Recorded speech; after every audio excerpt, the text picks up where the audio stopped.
Hello everyone, नमस्कार। मैं अभिनव कुमार दुबे आप सभी का एक बार प्रोग्रामिंग प्रो चैनल में स्वागत करता हूं।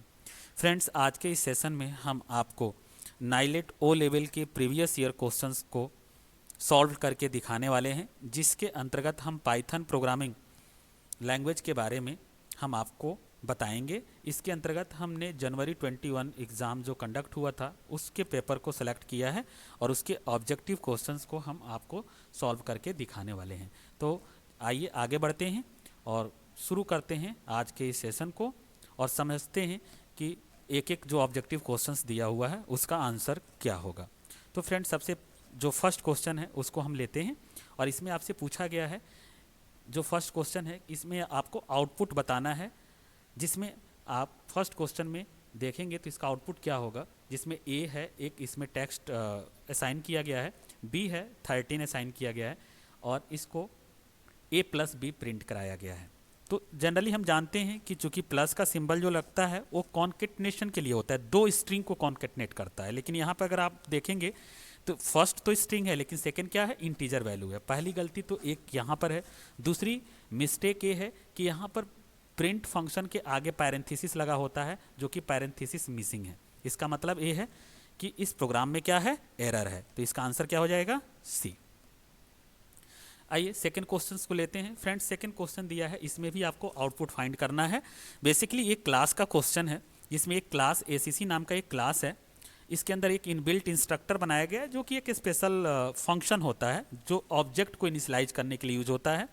तो इस इनिट फंक्शन के अंदर एक आर्गुमेंट है। इस आर्गुमेंट की वैल्यू को इंटेंसिएट किया गया है सेल्फ कीवर्ड के द्वारा। ये ध्यान रखिएगा, इस सेल्फ की एक तरीके से रिफरेंस्ड करने के लिए यूज होता है as a keyword.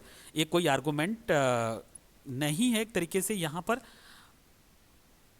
Just like a object oriented programming में जो हम आर्गुमेंट यूज करते हैं उनको रिफरेंस्ड करने के लिए यूज होता है। ये समथिंग वर्क करता है जैसे जावा में दिस कीवर्ड होता है, उसी तरीके से यहाँ पर भी जो हमने आर्गुमेंट लिया है उसको सेल्फ रिफरेंस्ड करने के लिए, ऑब्जेक्ट को इंटेंसिएट करने के लिए यूज होता है।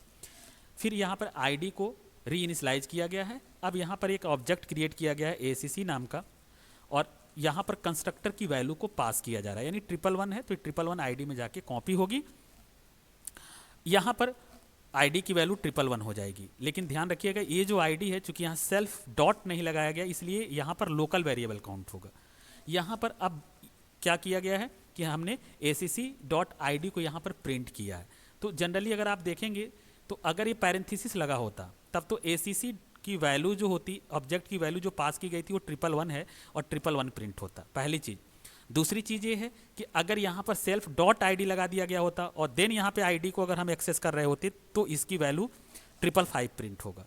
लेकिन यहाँ पे जो गलती है वो ये है कि प्रिंट में पैरेंथेसिस मिसिंग है और इस रीजन से इसका आंसर क्या हो जाएगा, डी हो जाएगा। फ्रेंड्स, थर्ड क्वेश्चन दिया गया, इसमें आपको इनवैलिड वेरिएबल बताना है कि इनवैलिड वेरिएबल कौन सा है। याद करिए, जो वैलिड आइडेंटिफायर्स के रूल्स होते हैं जिसमें पहला कैरेक्टर आपका अल्फ़ाबेट या अंडरस्कोर हो सकता है। अल्फ़ाबेट, अंडरस्कोर और डिजिट्स के माध्यम से हम वेरिएबल को क्रिएट करते हैं। कोई भी स्पेशल कैरेक्टर स्पेसेज अलाउड नहीं है। तो इसके अकॉर्डिंग पहला हमारा ये क्या है, वैलिड वेरिएबल है। दूसरा हमारा क्या है, ये भी वैलिड वेरिएबल है। तीसरा, चूंकि अंडरस्कोर हो सकता है, ये भी वैलिड है। लेकिन फोर्थ वाला ये आंसर आपका क्या है, इनवैलिड है और यही इसका आंसर होगा, क्योंकि फर्स्ट डिजिट कभी भी वेरिएबल का नाम में नहीं हो सकता है। यही इसका आंसर हो जाएगा। आइए क्वेश्चन नंबर हम लोग फोर्थ को देखते हैं। यहाँ पर भी आपको आउटपुट बताना है। सिंपल आप देख सकते हैं कि यहाँ पर एक एक्स नाम का एक लिस्ट क्रिएट किया गया है। सिंटैक्स से आपको दिख रहा होगा कि लिस्ट क्रिएट करने के लिए स्क्वायर ब्रैकेट का यूज किया जाता है। दो इसके अंदर एलिमेंट है, एक ए बी नाम का टेक्स्ट है और एक सी डी नाम का है। बेसिकली यहाँ पर एक आई नाम का वेरिएबल लिया गया है जो कि एज ए मेंबरशिप यूज हो रहा है एक्स में, और इसको आई डॉट अपर फंक्शन को यूज किया गया है। लेकिन यहाँ प्रिंट क्या किया जा रहा है, एक्स प्रिंट किया जा रहा है। तो बिना सोचे समझे आपको ये बात समझ में आ जानी चाहिए कि चूंकि ए बी एक्स हमारा लिस्ट है और लिस्ट को जब हम प्रिंट करते हैं तो एज इट इज वहीं टेक्स्ट क्या होगा, प्रिंट हो जाएगा।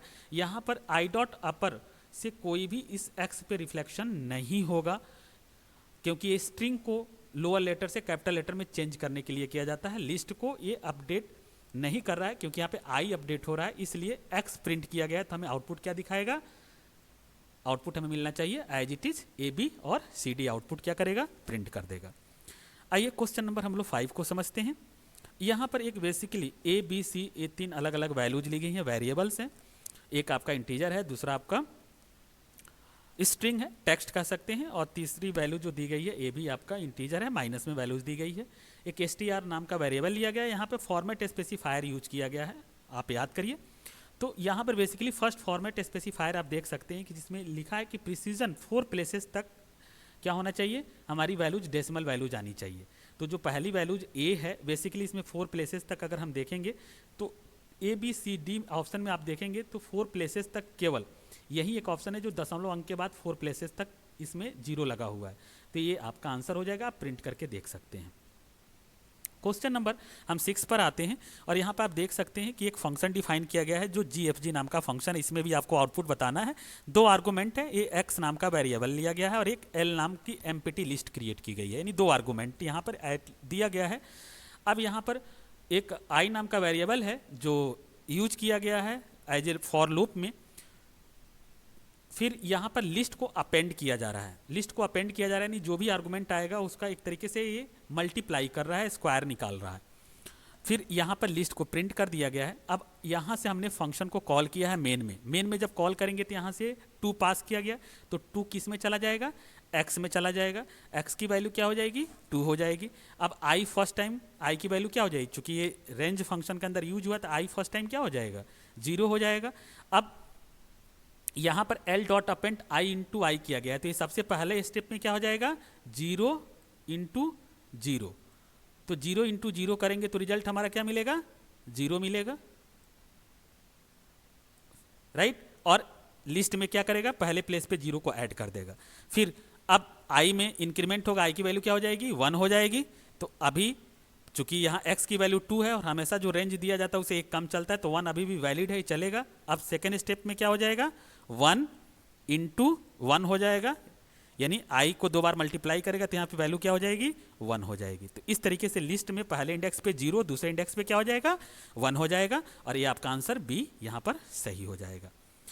तो आइए आगे बढ़ते हैं और फिर हम क्वेश्चन नंबर 7 को देखते हैं। क्वेश्चन नंबर 7 में अगर आप देखेंगे तो बेसिकली यहाँ पर एक टपल डिक्लेयर किया गया है, और इसमें पूछा गया आपसे कि which of the following is incorrect. इसमें इनकरेक्ट कौन सा है ये आपको बताना है। जैसे अब टी ऑफ 3, इसका मतलब है कि टी ऑफ 3 का मतलब क्या है, 3 इंडेक्स की जो वैल्यू वो प्रिंट हो जाए, तो 0 1 2 3 इंडेक्स की वैल्यू पे क्या प्रिंट होना चाहिए, 3 होना चाहिए, ये भी सही है। अब दिया है टी ऑफ 3 इक्वल टू 45, क्या हम टपल को डायरेक्टली अपडेट कर सकते हैं, नहीं। तो ये स्टेटमेंट हमारा क्या हो जाएगा, गलत है, और यही हमारा क्या है, इनकरेक्ट है, क्योंकि हम टपल को डायरेक्टली मॉडिफाई नहीं कर सकते हैं। तो इस तरीके से जो क्वेश्चन नंबर 7 है उसका आंसर क्या हो जाएगा, बी हो जाएगा। अब आते हैं हम क्वेश्चन नंबर 8 पर।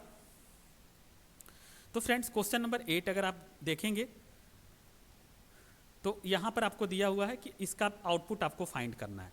अब जैसे आप देखेंगे कि यहाँ पर एक टपल दिया गया है जिसमें एलिमेंट 1 2 4 3 दिया गया है। दूसरा एलिमेंट दिया गया है, दूसरा टपल क्रिएट किया गया है जिसमें एलिमेंट क्या दिया गया है, 1 2 3 4 दिया गया है।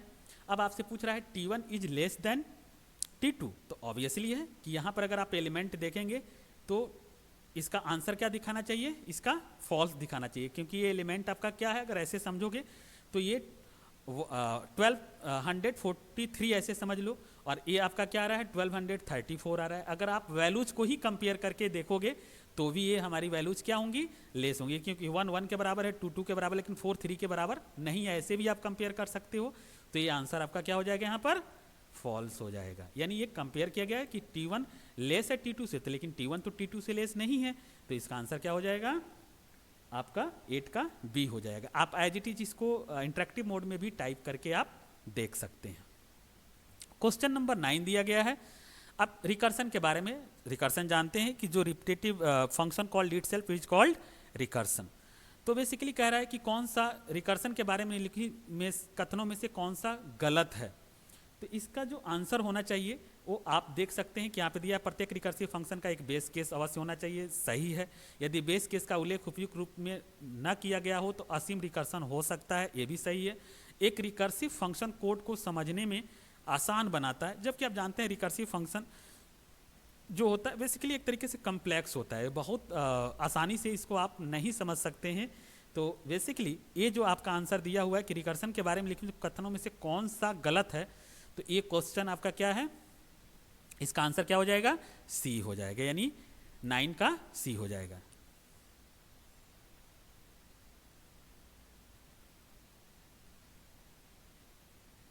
अब हम क्वेश्चन नंबर 10 पे आते हैं।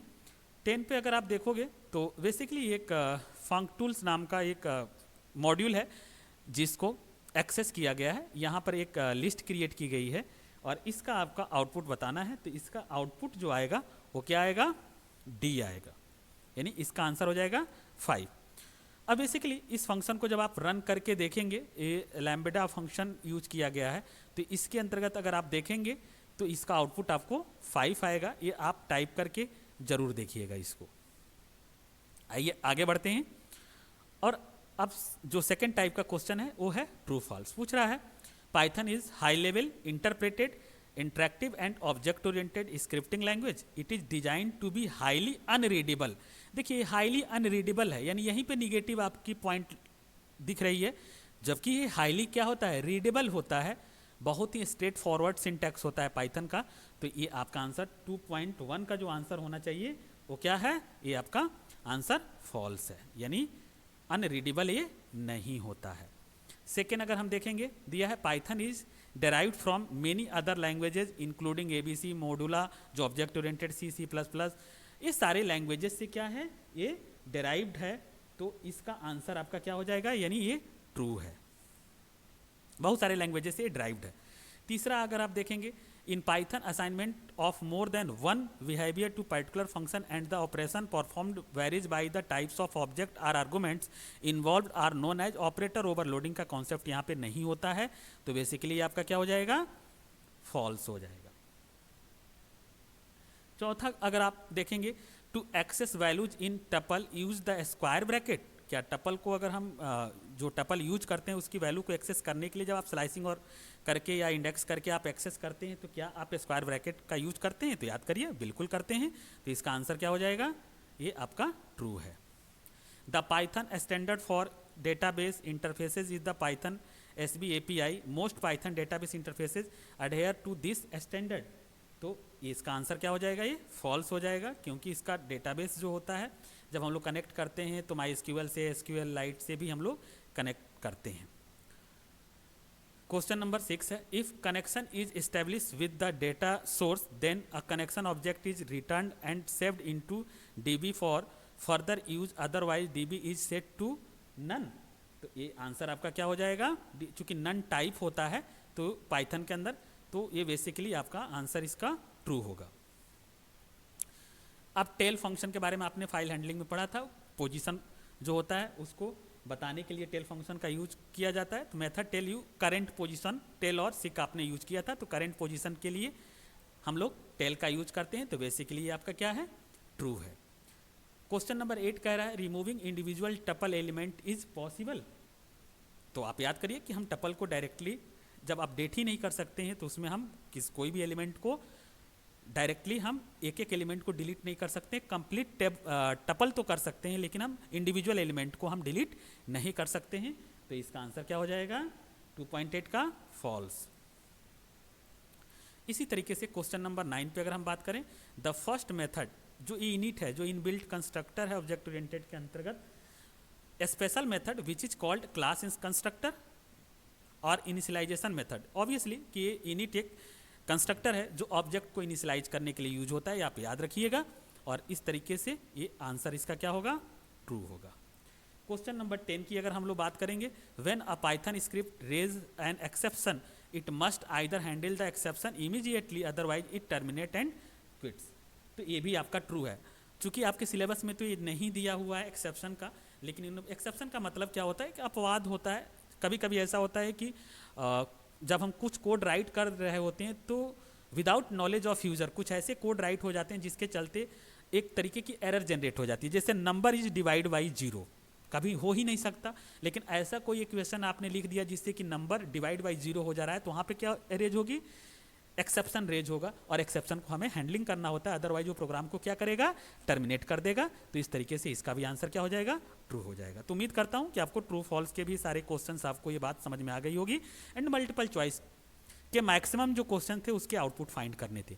आइए अब हम आगे बढ़ते हैं और थर्ड टाइप का जो ऑब्जेक्टिव क्वेश्चन है मैच द कॉलम, इसके बारे में हम लोग बात करेंगे और एक एक हम समझेंगे कि इसका आंसर क्या होगा। जैसे अब अगर आप देखेंगे एक तरफ x कॉलम दिया हुआ है, दूसरे तरफ आपका y दिया हुआ है। कोशिश करनी चाहिए कि इसका जो इंग्लिश वाला जो पार्ट है उसको आप ज़्यादा आसानी से समझ सकते हैं। जैसे दिया है error does not fall into any category, यानी वो एरर जो किसी भी कैटेगरी के अंदर नहीं आता है। जैसे हम कहते हैं कि लॉजिकल एरर है, कंपाइलेशन एरर है, तो किसी कैटेगरी के अंदर नहीं आता, वो किस तरीके का एरर होता है। तो यहाँ पे अगर हम देखेंगे कॉलम वाई में तो आप देखिएगा, अब जैसे यहाँ पे दिया हुआ है एक रन टाइम एरर है, ये basically run time error program running time में रेज होता है। तो ये स्पेसिफिकली किसी कैटेगरी के अंदर इसको डिफाइन नहीं किया गया है और इसका आंसर क्या हो जाएगा, एफ हो जाएगा। यानी पहले का क्या हो जाएगा, एफ हो जाएगा। फर्स्ट का एफ से हम क्या करेंगे, इसको मैच करेंगे, यानी हम कह सकते हैं कि इसका आंसर क्या हो जाएगा, एफ हो जाएगा। इसके बाद सेकेंड का देखिए, the argument have invalid values specified. तो इसमें अगर देखें तो ये क्या रेज करेगा, तो ये रेज करेगा वैल्यू एरर। जब आप इनवैलिड अगर कोई वैल्यू स्पेसिफाई करेंगे किसी आर्गुमेंट का तो क्या है, एक तरीके से वैल्यू एरर है। मीन्स कि अगर स्ट्रिंग है और आप उसके जगह पे फ्लोट पास कर दे रहे हैं तो इस तरीके क्या है वो कि वो वैल्यू एरर है। 3.3 का अगर हम लोग देखें, open a file for both reading and writing in binary format. याद करिए बाय डिफॉल्ट हम लोग टेक्स्ट फॉर्मेट में फाइल को यूज करते हैं, लेकिन हम फाइल को बाइनरी फॉर्म में, तो आपको बताया था सब कुछ वहीं रहेगा, आर उसके पहले क्या होता है, ऐड हो जाता है। तो यहाँ पर आप देखेंगे तो आर बी जो है प्लस ये आपका दिया हुआ है, ये रीड बाइनरी फॉर्म में है, तो ये बेसिकली फाइल को बाइनरी फॉर्म में ओपन करने के लिए यूज होता है। ठीक, बाइनरी के लिए आर प्लस अगर होता तो ये read only read and right mode होता किसमें, टेक्स्ट फाइल में, लेकिन बी लगा हुआ है तो ये आपका क्या है, बाइनरी मोड में फाइल को ओपन करने के लिए है। फोर्थ का अगर देखेंगे, function blocks begin with keyword. जब आप कोई फंक्शन बनाते हो तो बिगिनिंग में कौन सा कीवर्ड यूज करते हो, तो बहुत आसान है। इसमें देखिए डेफ कहीं पे दिया होगा, तो डेफ बेसिकली इसका क्या हो जाना चाहिए, आंसर होना चाहिए। देखिए यहाँ पे एच दिया हुआ है, तो बेसिकली फोर्थ का क्या हो जाएगा, एच हो जाएगा। इसी तरीके से 5 का अगर देखेंगे, negative count from the right, negative count from the right, इसका आंसर अगर आप देखिए कि क्या दिया हुआ है, नीचे तक आते हैं देखते हैं, तो इसके लिए निगेटिव काउंट यानी इसके लिए क्या होगा, आर बी, ये वाला जो सॉरी इसका निगेटिव काउंट जो जब हम लोग यूज करते हैं, याद करिए जब लिस्ट में हम लोगों ने इंडेक्सिंग किया था तो फॉरवर्ड इंडेक्सिंग 0 से स्टार्ट होता है और निगेटिव इंडेक्सिंग क्या होता है, -1 -2 -3, इस तरीके से यूज होता है। तो यहाँ पर निगेटिव इंडेक्सिंग का आंसर यानी जो निगेटिव इंडेक्सिंग है वो बेसिकली जो क्वेश्चन नंबर 5 है उसका आंसर क्या हो जाएगा, उसका आंसर हो जाएगा एम।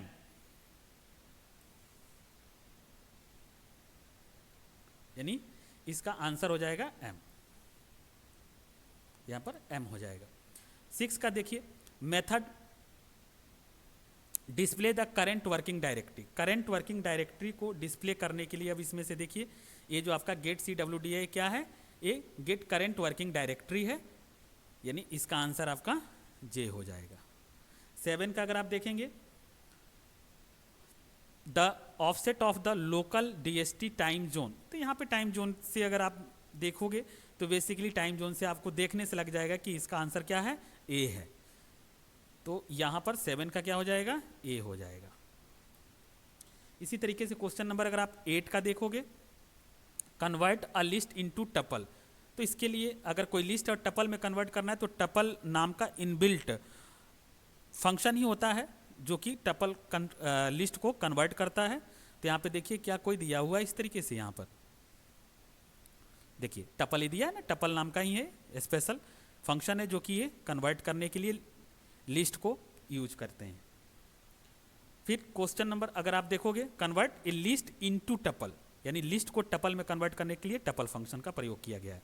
अब आप देखेंगे question number 9, shows the current position with in the file. File की करंट पोजीशन क्या है उसको किस फंक्शन से हम लोग शो करते हैं, तो याद करिए टेल फंक्शन है ये अभी इसके पहले भी हम लोगों ने देखा था इसको ट्रू एंड फॉल्स वाले में। तो क्वेश्चन नंबर 9 का क्या हो जाएगा, सी हो जाएगा। और इस तरीके से अगर आप देखेंगे explicitly remove an entire tuple, तो उसके लिए डेल कीवर्ड होता है, आप इससे क्या कर सकते हैं, डिलीट कर सकते हैं। तो इस तरीके से एक कंप्लीट आपका मैच द कॉलम है, बहुत आसान है, आसानी से आप इस चीज़ को कर सकते हैं। थोड़ा सा अगर आप ध्यान देंगे तो 10 के 10 क्वेश्चंस आपके सही हो जाएंगे। तो उम्मीद करता हूं कि आपको ये बात समझ में आ गई होगी। आगे बढ़ते हैं, लास्ट जो देखते हैं वो आपका है fill in the blanks. Fill in the blanks में हमें एक एक करके देखना है। तो फिल इन दी ब्लैंक्स में आ जाते हैं हम इसके इंग्लिश वाले पार्ट पर। अब जैसे यहाँ पे आपको दिया हुआ है, सबसे पहले दिया है the output of the following Python programme is, इसका आउटपुट क्या होगा।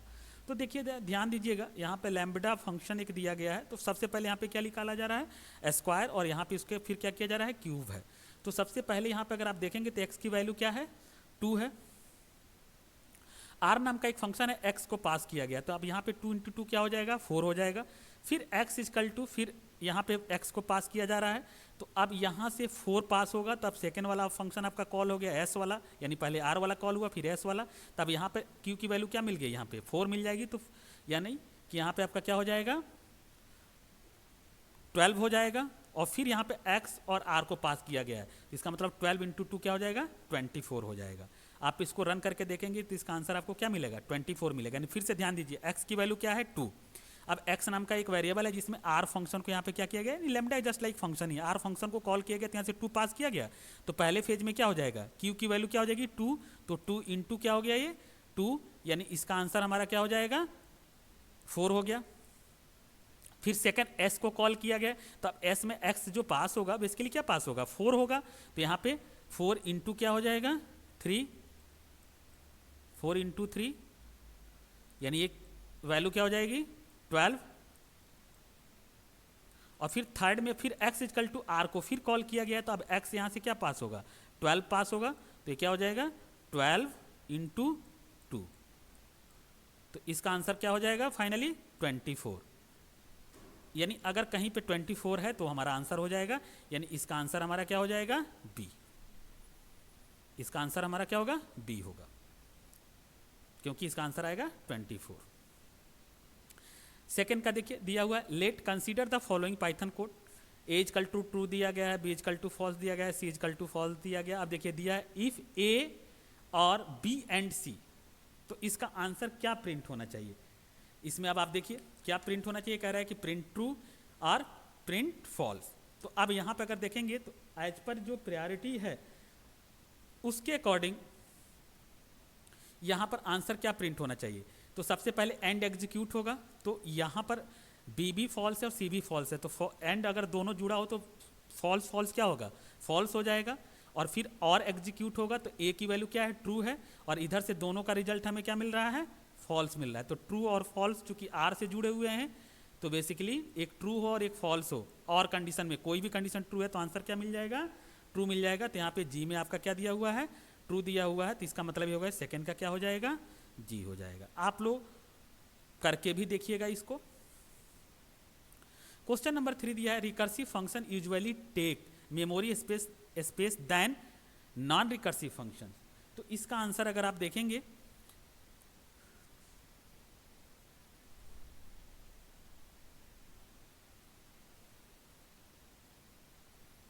तो इसका आंसर क्या होना चाहिए,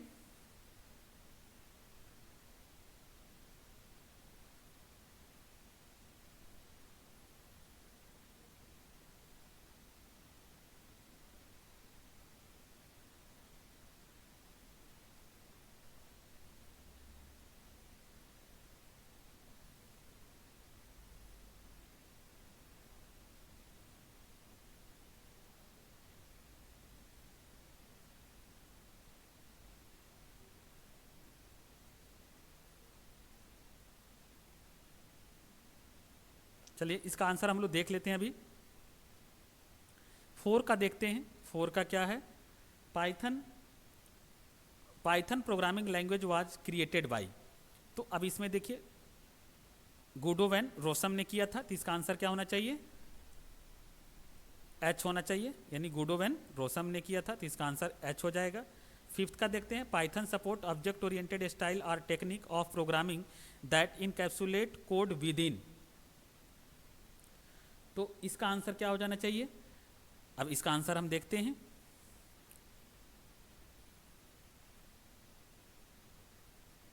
यानी वो क्या कहलाता है? ऑब्जेक्ट कहलाता है। यानी यहाँ पे देखिए जे नंबर क्या दिया हुआ है? ऑब्जेक्ट्स दिया गया है। तो इसका आंसर आपका क्या हो जाएगा? Python supports object oriented style और technique of programming that encapsulate code within object. यानी इसका आंसर आपका क्या हो जाएगा? जे हो जाएगा।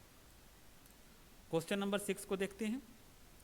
Return the current time instant following point number of seconds since the epoch जो दिया हुआ है, इसका आंसर जो आपका होगा क्वेश्चन नंबर 4.6 का आंसर देखिए।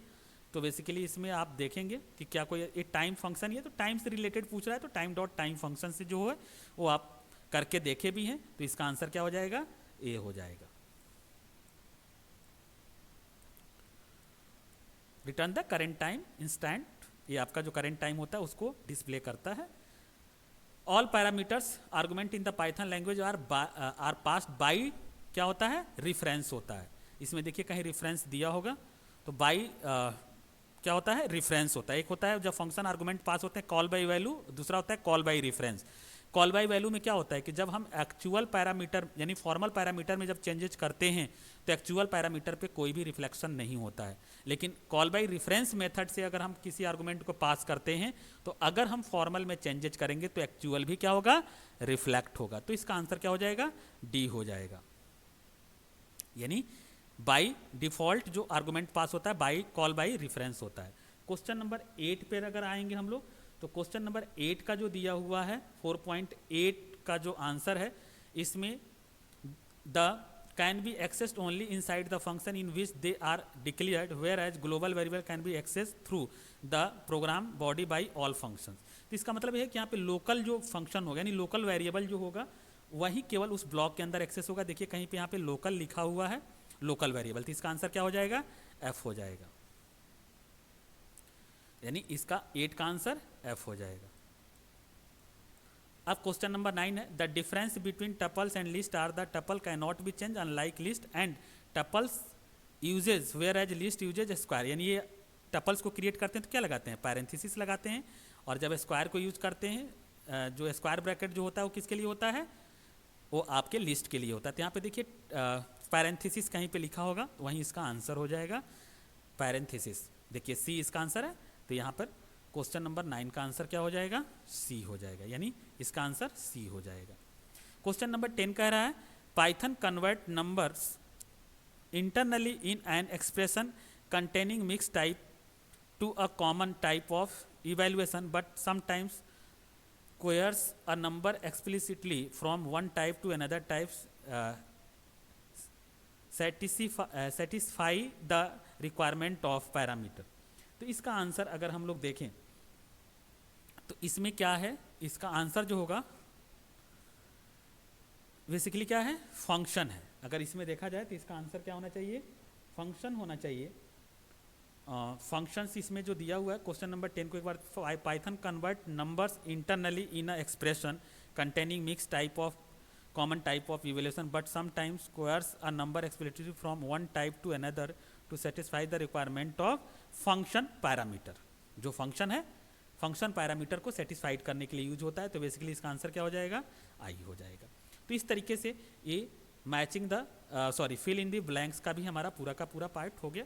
एक क्वेश्चन इसमें जो है वो बेसिकली रिकर्सिव फंक्शंस का है। तो कह रहा है recursive functions usually take memory space than non recursive functions. चूंकि इसमें मेमोरी स्पेस जो होता है वो ज़्यादा कंज्यूम होगा क्योंकि इसमें वाइंडिंग और अनवाइंडिंग फेजेस काम करते हैं। तो इसमें मोर अगर जो दिया हुआ है वहीं इसका आंसर होगा। लेकिन एक बार मैं नेक्स्ट वीडियो में इसके बारे में फिर से मैं आपको बता दूंगा। जहाँ तक मेरी नॉलेज है उसके अकॉर्डिंग इसका होना चाहिए ई।